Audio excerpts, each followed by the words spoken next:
अस्सलाम वालेकुम डिज़ाइनर्स, क्या हाल हैं आप सबके। उम्मीद करता हूँ आप बिल्कुल ठीक ठाक होंगे और इस चैनल से खूब फ़ायदा उठा रहे होंगे। आज हम एक बेड का डिज़ाइन बनाने जा रहे हैं। बहुत ही खूबसूरत और पॉपुलर बेड है। ये हमारे पास बेड है जिसका हम डिज़ाइन बनाएंगे। इसका साइज़ जो मुझे बताया गया है, क्लाइंट ने जो बताया है, वो उसने कहा है कि इस साइड से लेके इस साइड तक तकरीबन 75 इंचज़ रखना है। और इस तरह जो हाइट है वो ऑटोमेटिकली हमारे पास निकल आएगी जब हम इसकी विड्थ 75 करेंगे। तो इसकी हाइट हमारे पास ऑटोमेटिकली आ जाएगी और तकरीबन ये वाली जो पट्टी चल रही है गुलाबों वाली, ये यहाँ से 4 एक इंची हमारे पास आ जाएगी, 4 पौने 5 इंच।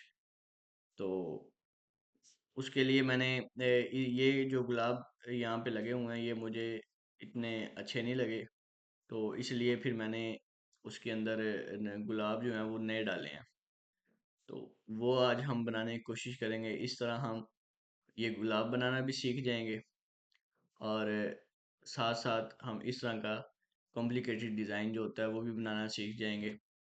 तो यहाँ पे इस पट्टी के ऊपर भी काफ़ी मज़ेदार टूल इस्तेमाल होंगे।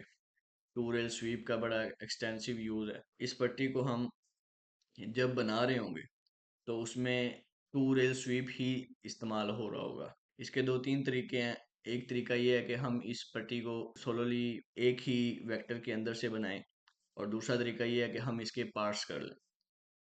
आपको ये देखने में लग रहा होगा कि जैसे ये गोल सा उभरा हुआ है सेंटर से बाहर की तरफ। तो ये वाकई सेमी सर्कल है, हाफ राउंड है। लेकिन हमने बनाते हुए इसकी जो हाइट है उसको इग्नोर करना है फिलहाल जब हम बना रहे होंगे। लेकिन जब बना चुकेंगे तो फिर हम इसके नीचे ये बेस डालेंगे, जो इसको हाइट देगी, सेंटर से इसको उठा देगी और साइडों से गिरा देगी। और वो इसलिए कि एक बार जब हमारे पास फ्रंट वाला डिज़ाइन फ्लैट में बन जाएगा तो हमारे पास इजी होगा उसको गुलाई देना। उससे हमारे गुलाई का अंदाज़ा भी सही रहेगा कि हमें कितना है कि इसको ऊंचा करना है या गोल करना है। अगर हम वो पहले गुलाई दे देंगे और ऊपर ये बनाने लग जाएंगे तो उसमें ज़्यादा कॉम्प्लिकेशन आएगी और वो ज़्यादा मुश्किल होगा। उसमें हाइट मेंटेन करना मुश्किल हो जाएगा। तो चलिए स्टार्ट करते हैं।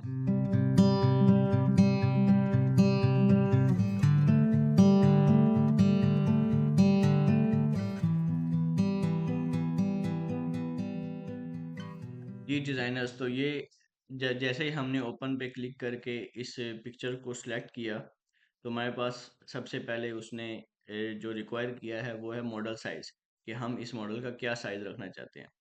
साइज़ के बारे में पहले भी हमारी बात हो चुकी है।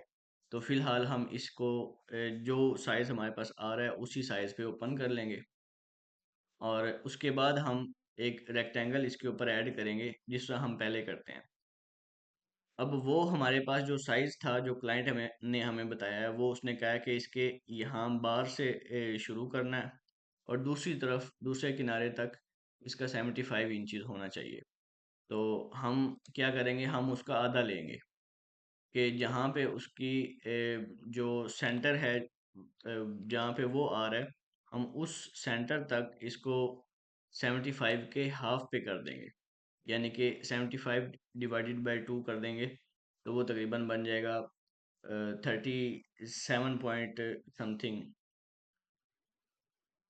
37.5 बन जाएगा। तो हम क्या करेंगे, हम इधर मॉडल साइजिंग में जाएंगे और इसकी जो विड्थ है, अब ये देखें हमने वेक्टर सेलेक्ट किया हुआ है और इधर जो मॉडल की ये हमारे पास तस्वीर आ रही है, प्रीव्यू आ रहा है, उसमें भी साइडों पे ग्रे है और सेंटर में वाइट है। तो ये वाइट जो है ये इस सिलेक्टेड वेक्टर को रिप्रेजेंट कर रहा है कि ये इस वक्त ये जो विड्थ हम यहाँ लिखेंगे वो इस सिलेक्टेड वेक्टर के हिसाब से मॉडल को विड्थ देगा। यानी कि हम यहाँ पे लिख रहे हैं 37.5।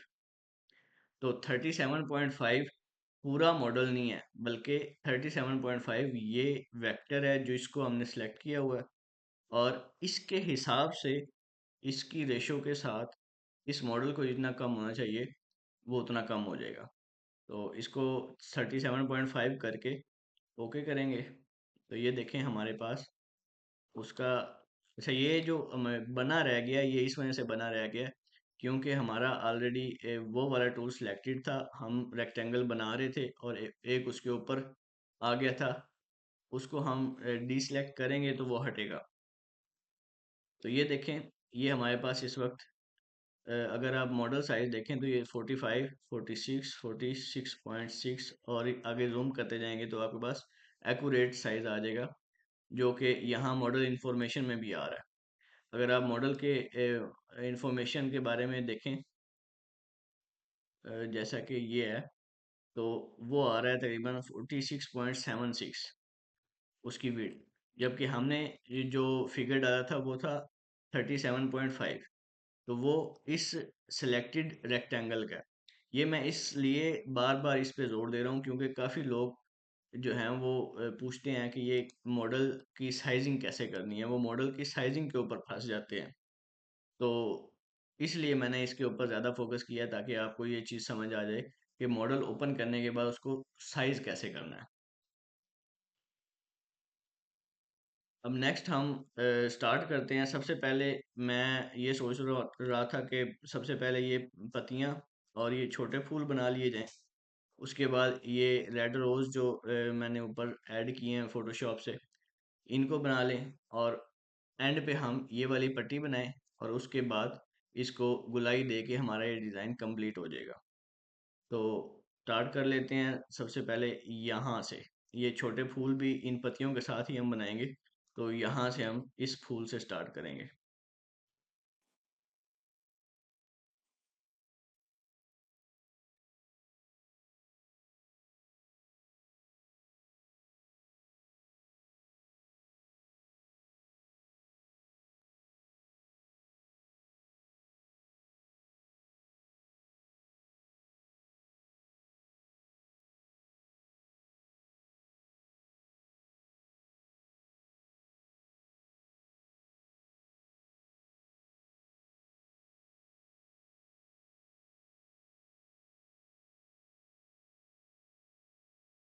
ये डिज़ाइनर्स ये देखें, यहाँ पर तक मैंने ये ज्योमेट्रिकल शेप्स को यूज़ करते हुए इसकी आउटलाइन क्रिएट की है।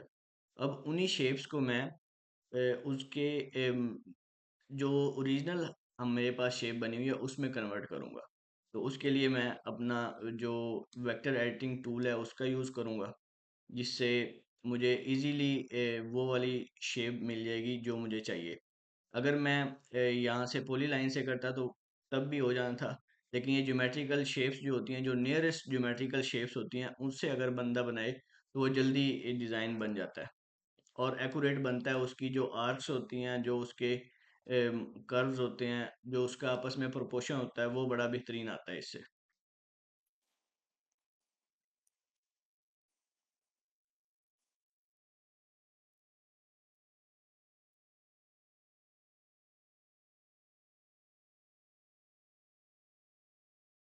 अच्छा, एक चीज़ जो हमने अभी तक मैनेज नहीं की मॉडल के हवाले से, वो है रेजोल्यूशन। मैं हर बार स्किप कर देता हूँ और बाद में मुझे याद आता है। तो ये चीज़ भी नोटिस कर लें कि हमने रेजोल्यूशन इसकी मॉडल सेट करने के साथ ही फुल पे करनी होती है 3D बनाने से पहले। हाँ, अगर आप 3D नहीं बनाना चाहते तो फिर रेजोल्यूशन जो है वो इरेलीवेंट है, उसको फिर मैनेज करने का कोई फ़ायदा नहीं है। अगर आप 3D बनाना चाहते हैं तो फिर रेजोल्यूशन जो है वो सबसे पहले हाई करें, क्योंकि अगर आप लो रेजोल्यूशन में 3D बना देंगे तो बाद में वो हाई डेफिनेशन क्वालिटी नहीं देगा और डिज़ाइन जो बनेगा और जो टूल पाथ बनेगा और मशीन से जब डिज़ाइन निकलेगा तो उसमें भी वो डब्बे डब्बे से नज़र आ रहे होंगे और बड़ा मध्यम सा रिजल्ट आ रहा होगा, क्योंकि वो स्मूथ कर देगा उस चीज़ को और जो आपकी डिटेल्स हैं वो ख़त्म हो जाएगी। इसलिए आप सबसे पहले रेज़ोल्यूशन को मैनेज करें। तो उसके लिए हम यहीं पर जाएँगे मॉडल साइज़ वाले ऑप्शन में और राइट क्लिक करेंगे तो हमारे पास ये 4 ऑप्शंस खुल जाएँगे, जिससे मॉडल के सारे ऑपरेशंस जो हैं वो कंट्रोल होते हैं। तो रेज़ोल्यूशन के लिए हम ये तीसरे वाले ऑप्शन पे जाएँगे। ये साथ इसका आइकन भी ऐसा-ऐसा बना हुआ है जैसे रेज़ोल्यूशन को सेट करने के लिए मतलब आइकन होना चाहिए। तो इसको हम क्लिक करेंगे तो यहाँ पे हमारे पास दो रेज़ोल्यूशन आएंगी, एक करंट और एक न्यू। करंट इस वक्त जो आ रही है वो बेसिकली आ रही है इस पिक्चर के साइज से, जो हमने पिक्चर इंपोर्ट की है उसका साइज 1424 बाई 963 पिक्सल था। तो उसने वो वाली रेजोल्यूशन यहाँ पे करंटली अप्लाई कर दी है। अगर हम न्यू रेजोल्यूशन देखें तो वो ज़्यादा है। क्यों? क्योंकि स्लाइडर इस वक्त यहाँ पे है। अगर इस स्लाइडर को मैं यहाँ ले जाऊँ तो ये रेजोल्यूशन जो है ये इस करंट रेजोल्यूशन से भी कम है। तो इसलिए हम इसको फुल पे ले जाएंगे ताकि हमारी जो जितनी एक रेजोल्यूशन ये सॉफ्टवेयर दे सकता है उतनी डिटेल में हमारा डिज़ाइन बने। तो इसको यहाँ पे रख के ओके कर लेते हैं। अब ये हमें कह रहा है कि आपने एक दफ़ा ये कर दिया तो ये अनडू नहीं हो सकता। यानी कि आप अगर कंट्रोल जेड भी करने की कोशिश करोगे इसको लो रेजोल्यूशन में ले जाने के लिए तो ये नहीं जाएगा। ये जितनी इसकी सेट हो जाएगी उतनी में ही लेगा और सारा डिज़ाइन उसी में बनेगा। ये भी हो सकता है कि आपने आधा डिज़ाइन जो है वो लो रेजोल्यूशन में बनाया है और बाद में याद आया कि भाई मैंने तो रेजोल्यूशन इसकी हाई की ही नहीं है इसलिए ये मध्यम मध्यम बन रहा है। तो फिर आपको रेजोल्यूशन हाई करने के बाद भी उसकी डिटेल्स क्लियर नहीं आएंगी, इसलिए आपको वो वाला डिज़ाइन दोबारा बनाना पड़ेगा। क्योंकि जो लो रेजोल्यूशन में बन गया एक दफ़ा 3D इमेज वो फिर अनडू नहीं हो सकता। उसकी रेजोल्यूशन लो ही रहेगी। उसके ऊपर अगर आपने डिटेल्स ऐड करनी है तो उसके लिए दोबारा से मेहनत करनी पड़ेगी उसी को शार्प करने के लिए। या फिर आप नए सिरे से बनाओगे और वो भी ऑब्वियसली दोबारा मेहनत करने जैसा ही है। तो इसको हम यस कर देंगे कि भाई हमने जो रेजोल्यूशन है वो ज़्यादा ही रखनी है। हम वापस अनडू नहीं करना चाहते। चलें जी, ये रेजोल्यूशन अप्लाई हो गई है। अब वापस आते हैं अपने इस फूल पे जो हम बनाने लगे थे।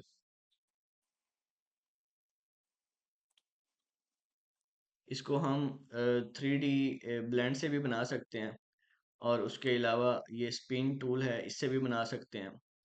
और फिर एंड पे आ जाता है टू रेल स्वीप, इससे भी बना सकते हैं। तो सबसे आसान जो है वो 3D ब्लेंड है। तो मैं पहले इसको ट्राई करूँगा, उसके बाद अगर हम देखेंगे अगर ऐसा फूल नहीं बना तो हम किसी और की तरफ जाएंगे। इसको सिलेक्ट कर लेते हैं, 3D ब्लेंड को सिलेक्ट कर लेते हैं। अच्छा, अब ये प्रोफाइल है, ये मैं पहले भी कई बार ये टूल यूज़ कर चुका हूँ। लेकिन अभी मैं ये थोड़ी ज़्यादा डिटेल से समझा रहा हूँ क्योंकि मैंने शुरू भी डिटेल से किया था।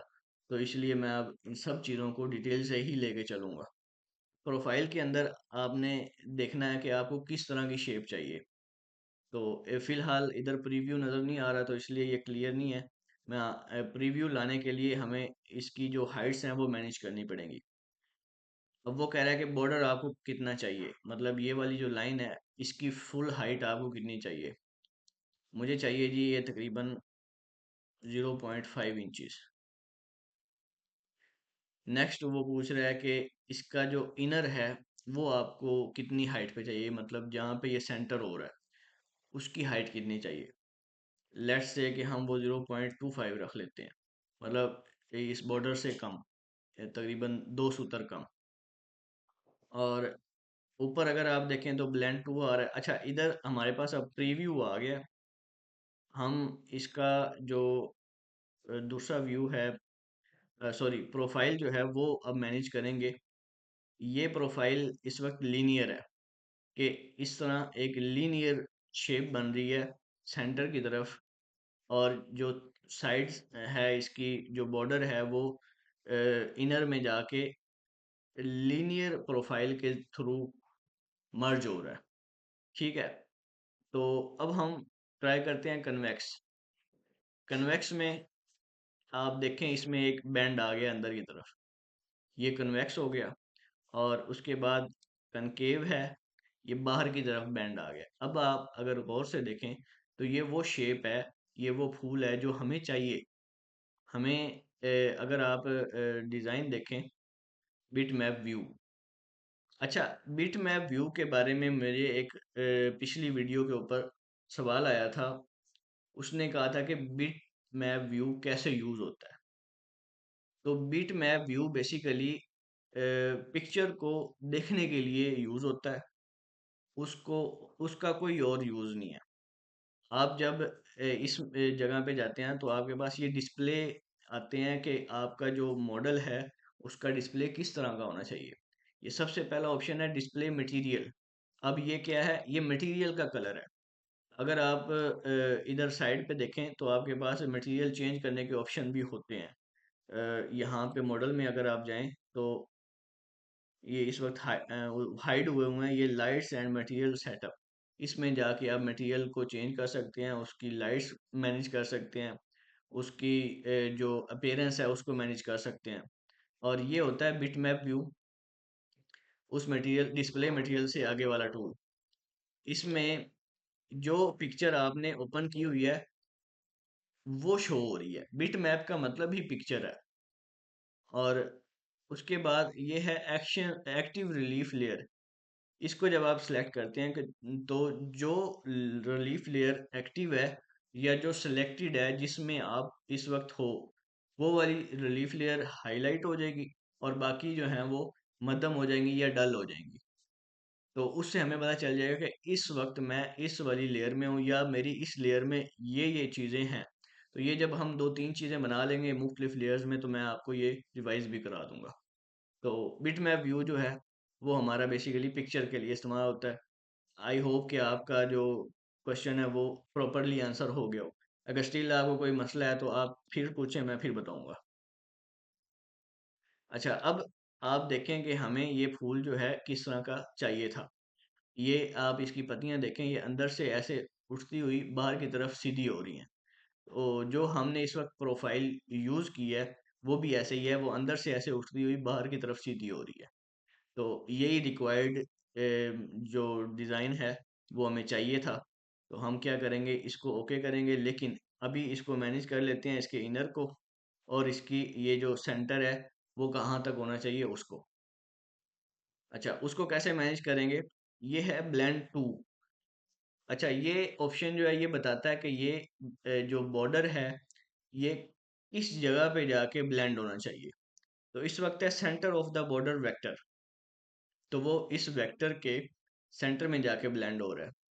अगर हम करें सिलेक्ट पॉइंट विद कर्सर तो हमारे पास एक पॉइंट आ जाएगा और वो पॉइंट हमें एक डायरेक्शन देगा। ये देखें, ये जो जब आप इसको सिलेक्ट करते हैं तो ये हमेशा मॉडल के सेंटर में अपीयर होता है। आपने जूम किया हुआ है, आपको पॉइंट नज़र नहीं आ रहा, तो आपने परेशान नहीं होना कि वो कहाँ गया। आपने जाना है सेंटर पे या फिर यहाँ से उसकी जो पोजीशन है उसको मैनेज कर लें, उसको वहाँ पे ले आएं जहाँ पे आपका जो सिलेक्टेड मटेरियल है या जहाँ पे आपका जूम है। हम सिंपली इसको जूम बैक करेंगे और इस पॉइंट को उठा के उसके सेंटर में ले आएंगे। अच्छा, अब इसका फ़ायदा क्या है? इसका ये फ़ायदा है कि ये देखें, मैं जहाँ पे इसको लेके जा रहा हूँ इसका सेंटर वहाँ पे जा रहा है, ये ब्लेंड वहाँ पे हो रहा है। तो अब ये देखें, ये इस तरह से ये जो फूल एक साइड से बड़े और एक साइड से छोटे होते हैं ये उनके लिए इस्तेमाल होता है। ये फूल भी एक साइड से बड़ा और एक साइड से छोटा है तो इसलिए मैंने ये यहाँ पे यूज करना है। ये वाली पत्ती जो है ये जल्दी ब्लेंड हो रही है और ये थोड़ी लेट ब्लेंड हो रही है, तो इसलिए इसको यहाँ हम पोजीशन करेंगे सेंटर से थोड़ा सा ऊपर की तरफ, यहाँ पे।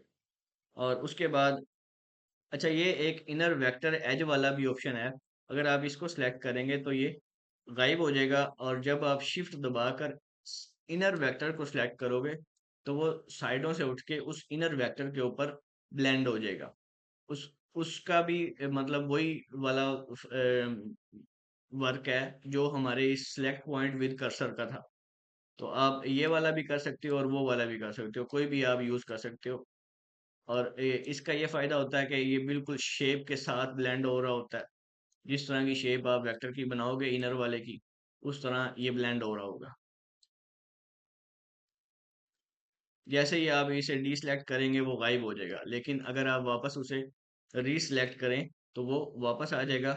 और तरतीब याद रखनी है कि सबसे पहले आउटर वेक्टर आपने सेलेक्ट करना है और उसके बाद इनर वेक्टर शिफ्ट दबा के आपने सेलेक्ट करना है। फिर उसे पता होगा कि ये आउटर वेक्टर है और ये इनर वेक्टर है। अब इसको हम मैनेज कर लेते हैं, इसकी जो डेप्थ है, गहराई है, उसको थोड़ा सा इसे और गहरा कर देते हैं। इनर जो हमने दो सूत्र पे रखा था उसको हम एक सूत्र पे ले जाएंगे, तो वो और गहरा हो जाएगा। ये देखें, ये मजीद गहरा हो गया, लेकिन ये मुझे तो मतलब ओवर ही लग रहा है। इसलिए इसको करते हैं 3 to 5, यानी कि 3 सूत्र, और इसको रखते हैं एक सूत्र पे, क्योंकि हमने अभी तक इसके ऊपर काफी हाइट देनी है, और फिर मशीन ने उसको मशीन भी करना है। अब ठीक लग रहा है मुझे। इसको अप्लाई कर दें और इधर से कैंसिल कर दें। नेक्स्ट हमने ये वाली डिटेल्स ऐड करनी है। उसके लिए हम वेक्टर यूज़ करेंगे।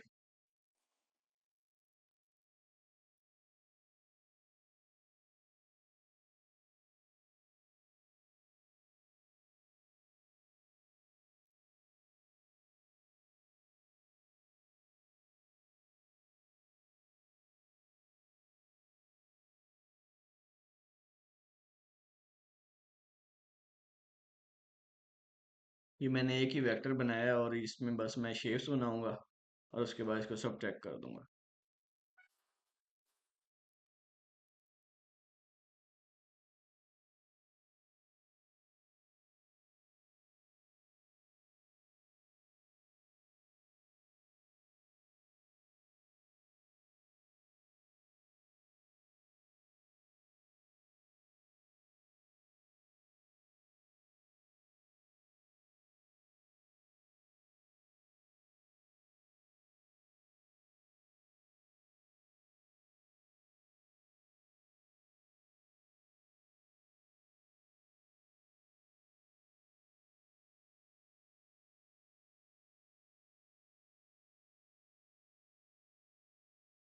ये हमारे पास वेक्टर्स बन चुके हैं। अब हम इनको शेप एडिटर से सब ट्रैक करेंगे, इस तरह। ये देखें, इसको हम करेंगे सब्ट्रैक्ट, अप्लाई और कैंसिल। अब हम इसे कर देते हैं स्मूथ।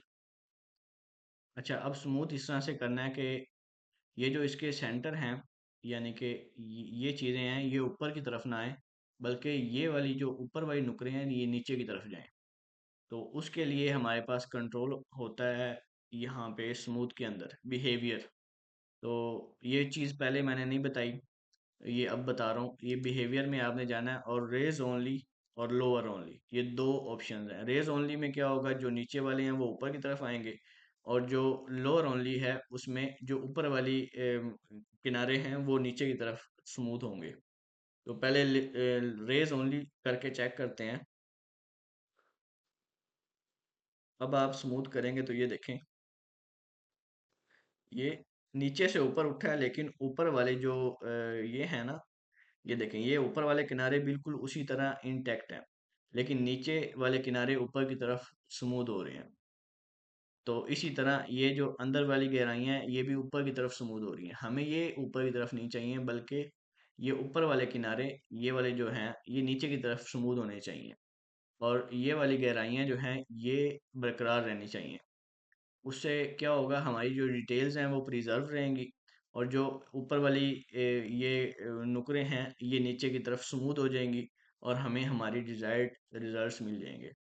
तो इसको मैं कंट्रोल जेड कर देता हूँ, और दोबारा से हम स्मूथ टूल उठाएंगे, और उसमें रेज ओनली की बजाय लोअर ओनली करेंगे, और इसमें देखें ये ऊपर वाले किनारे नीचे की तरफ धंस रहे हैं। अच्छा, ये सारे के ऊपर हमने अप्लाई नहीं करना, और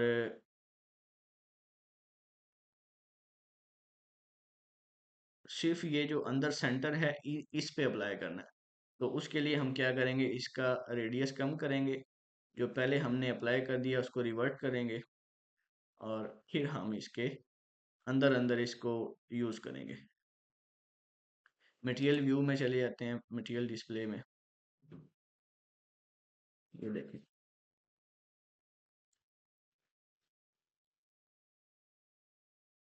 ये थोड़े थोड़े किनारे भी गिरा देने हैं ताकि रियल लुक आए जो हमारे डिज़ाइन में है।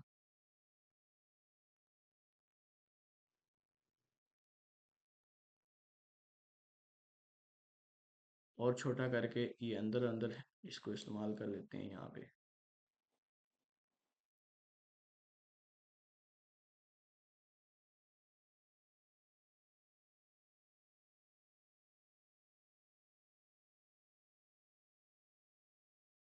अच्छा, अब यहाँ पे इन नुकरों पे आपको ये वाली जो डिटेल्स हैं ये ऊपर की तरफ चाहिए। आप चाहते हो कि ये इतनी ज़्यादा डिटेल नहीं चाहिए, तो आप क्या करेंगे, यहाँ पे लोअर ओनली की बजाय नॉर्मल कर देंगे।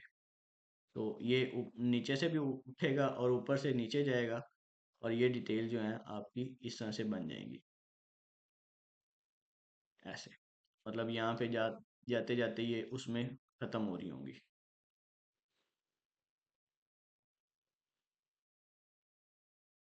और उसके बाद ये देखें। अच्छा, ये देखें, जब हमने इसको नॉर्मल पे किया तो ये वाला मसला पेश आया है। तो उसके लिए हम क्या करेंगे, उसकी आउटलाइन के ऊपर इसे कट कर देंगे। और अच्छा, अब इसका सेंटर बना लेते हैं, क्योंकि सेंटर के बगैर ये बड़ा अजीब सा लग रहा है।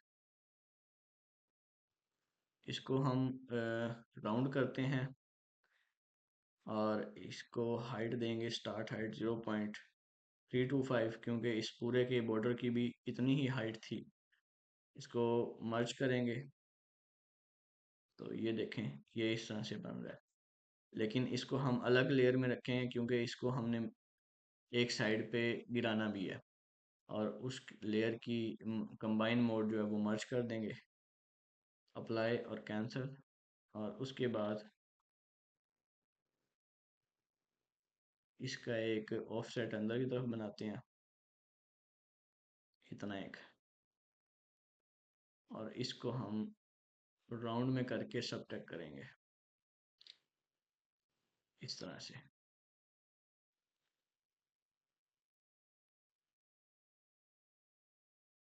Apply, cancel. और उसके बाद इसको स्मूथ कर लेते हैं नॉर्मल पे रख के। ये रेडियस बड़ा हो गया, बस ठीक हो गया। अब ये हमारा रेडी है। इसको हमने अब क्या करना है, एक साइड पे झुकाना है। मतलब ये फूल की डायरेक्शन जिस तरफ है, तो इसको हम ये इसको सिलेक्ट करके इसके ऊपर फेड रिलीफ टूल इस्तेमाल करेंगे। ऊंची साइड इस तरफ और नीची साइड इस तरफ, इसको इसके करीब कर लेते हैं। और इसकी स्ट्रेंथ कंट्रोल करेंगे यहाँ से, इतनी एक करेंगे कि ये इससे नीचे भी ना जाए और फेड भी हो जाए। साइड पे रख के देखें, इतना एक। अच्छा, अब मैं चाहता हूँ कि ये यहाँ से भी थोड़ा सा गहरा हो, तो मैं इसको पीछे ले जाऊँगा ऐसे। ये देखें। अच्छा, अब फेड की जो डायरेक्शन है वो बेसिकली वो होगी जो इन पॉइंट्स की डायरेक्शन है। ये हमेशा इस पॉइंट से इस पॉइंट की तरफ डायरेक्शन होती है। तो ये देखें, इस वक्त ये इस तरह पड़े हुए हैं, तो ये डायरेक्शन है कट की। आप अगर इसको साइड से देखें, तो ये देखें, ये थोड़ी सी डायरेक्शन इस तरफ है, जबकि फूल की डायरेक्शन इस तरफ है। तो मैं इसकी डायरेक्शन एडजस्ट करने के लिए क्या करूँगा, इधर से इस पॉइंट पे रख लूँगा और इधर से इस पॉइंट पे रख लूँगा, ताकि इसकी डायरेक्शन, सॉरी, इस पॉइंट पे रखूँगा ताकि इसकी डायरेक्शन जो है वो इस तरफ को, इस तरफ ऐसे। अब सही अलाइन हो रहा है, और इसकी हाइट भी वही आ रही है जो मुझे चाहिए। इसकी फेस स्ट्रेंथ थोड़ी कम करते हैं ऐसे। हाँ, अब सही आ रहा है। इसको अब हम अप्लाई कर देंगे और यहाँ से कैंसिल कर देंगे। अब ये टूल हमारा कंप्लीट हो गया है। लेकिन अब इसमें एक मसला है, और वो ये है कि इसकी जो हमारी डिटेल्स हैं यहाँ वाली, वो वैसी नहीं आई जैसी इसकी ओरिजिनल की थी। तो इसके लिए हमें थोड़ी सी एक्स्ट्रा मेहनत करनी पड़ेगी, और वो ये है कि हमें यहाँ पर भी सब ट्रैक करना पड़ेगा जो यहाँ पे किया था। तो वापस उसी लेयर में जाते हैं, और यहाँ पे इस जगह पे हम क्या करेंगे, ये स्टार बना देंगे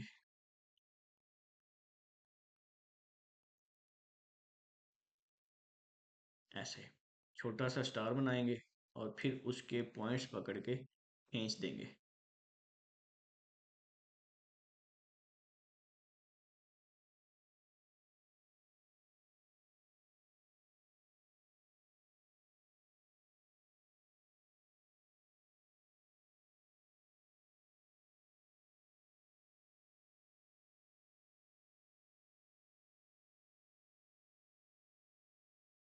चलें ये हमारे पास वेक्टर्स बन गए हैं। इसको सब्ट्रैक्ट करेंगे स्क्वायर के साथ।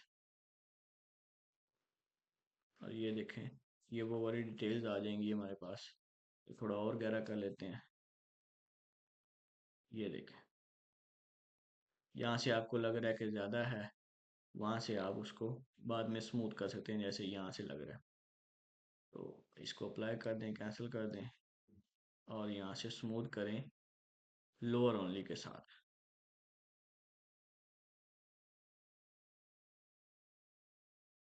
तो ये देखें, आपको नज़र आ रहा होगा कि कैसे ये ओरिजिनल की तरह साइडों पे ब्लेंड हो रहा है।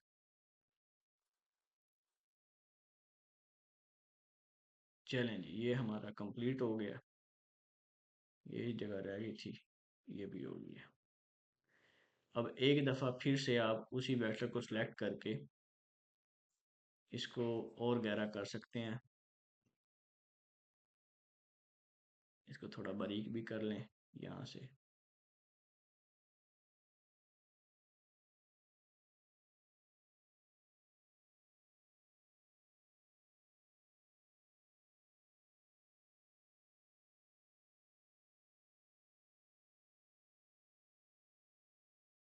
अब लास्ट पे हम इसकी आउटलाइन क्लियर कर लेंगे और ये हमारे पास फूल रेडी हो जाएगा। ये देखें, ठीक हो गया।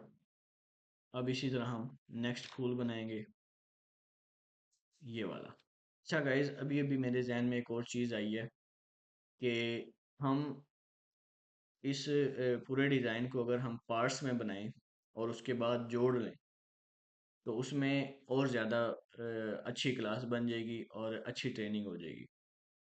वो ऐसे कि हम एक मॉडल में ये वाले रोजेस बना लेंगे, एक, दो और तीन। ये तीन रोजेस हैं जो ये मैंने मुख्तलिफ जगहों पे मुख्तलिफ साइज़ के साथ रखे हुए हैं। तो ये तीन रोजेस बना लेते हैं, क्योंकि इनकी डायरेक्शन चेंज है तो इसलिए ये अलग अलग हमें बनाने पड़ेंगे। और ये तीन ये वाले फूल बना लेते हैं, इनकी भी डायरेक्शन और साइज़ चेंज है, तो इसलिए ये भी तीन हमें अलग अलग बनाने पड़ेंगे। तो एक मॉडल छोटा सा बनाएंगे जिसमें हमें ये बना लेंगे तीन रोजेस। इसका साइज़ हम देख लेते हैं कि सबसे बड़े फूल का साइज़ है हमारे पास 5.25 बाय 5.25। तो हम क्या करेंगे, हम तकरीबन 10-12 इंच का एक स्क्वायर लेंगे मॉडल, उसमें इन तीनों को एडजस्ट करके एक ही मॉडल में बना लेंगे अलग अलग लेयर्स में। तो वो हमारे पास हाई क्वालिटी रोज़ का पैटर्न बन जाएगा। मतलब तीन किस्म का रोज़ हमारे पास बन जाएगा जो कहीं भी हम यूज़ कर सकते हैं। और इसी तरह एक हम ये वाला मॉडल बना लेंगे इतना। इसमें ये वाले फूल हाई डेफिनेशन होंगे तीनों, और ये वाले पत्तियां जो हैं ये भी हाई डेफिनेशन होंगी। और ये साइज़ तकरीबन बन जाएगा 9.5, सॉरी 9.25 बाय 8.25। तो हम ये कर लेते हैं, इससे हमारे पास ये हाई डेफिनेशन में आ जाएंगी। उसके बाद हम उसको रखेंगे अपनी गैलरी में या लाइब्रेरी में, रिलीफ क्लिप आर्ट लाइब्रेरी में उसको इंपोर्ट कर लेंगे। और जिस भी डिज़ाइन में हमें वो यूज़ करना हुआ, हम अपनी लाइब्रेरी खोलेंगे, वहाँ से उसको सिलेक्ट करेंगे जैसे ये मैंने ऑलरेडी बना के रखे हुए हैं, और फिर उसको इधर ले ला के एडजस्ट कर देंगे साइजिंग के साथ। तो ये वाला मॉडल मैं यहाँ पे सेव करके क्लोज कर रहा हूँ। और एक नया मॉडल खोलूँगा जिसमें ये पूरा बनाऊँगा। और इसी तरह एक और मॉडल बनाऊँगा जिसमें ये रोजेज़ होंगे। फिर हम एक अलग मॉडल में, यानी कि इसी मॉडल को दोबारा ओपन करेंगे और ये रोजेज़ और ये फूल इसमें इंपोर्ट करके इनकी जगह पे एडजस्ट कर देंगे। जैसे ये तीन फूल बने हुए हैं, ये इन्हीं को मैं कॉपी करके यहाँ पे भी एडजस्ट कर सकता हूँ। लेकिन कॉपी तभी बेहतर होगी जब वो ओरिजिनल अपनी ओरिजिनल हालत में होंगे और हाई डेफिनेशन में बने हुए होंगे। तो वो बड़े मॉडल पे आने के बाद उनकी रेजोल्यूशन जो है वो ख़राब नहीं होगी। अभी अगर मैं यहाँ पे बनाऊँ तो ये बड़ा मॉडल है, इसकी आप रेजोल्यूशन अगर चेक करें तो ये साइडों से ये जो छोटे छोटे बॉक्सेस आपको नज़र आ रहे हैं, ये इसलिए हैं क्योंकि ये इस मॉडल के हिसाब से बहुत छोटा सा डिज़ाइन है। आप देखें इतना सा ये डिज़ाइन बना है, ये तकरीबन 1 इंच का भी नहीं है। अगर आप इसको सेलेक्ट करें और इसकी इंफॉर्मेशन देखते हैं यहाँ से, तो ये 2 इंच बाई 1.5 इंच का है। तो 2 इंच बाई 1.5 इंच की क्या उसने हमें दिखानी है क्लैरिटी, इसलिए हम एक छोटा मॉडल बनाते हैं जिसमें ये वाला हिस्सा आ जाएगा, और एक मॉडल बनाते हैं जिसमें ये तीनों रोजेज आ जाएंगे, और उसके बाद हम इसके अंदर उन सबको इंपोर्ट कर लेंगे। तो आज के लिए इतना ही। इंशाल्लाह अगली क्लास में मिलते हैं। अल्लाह हाफिज़।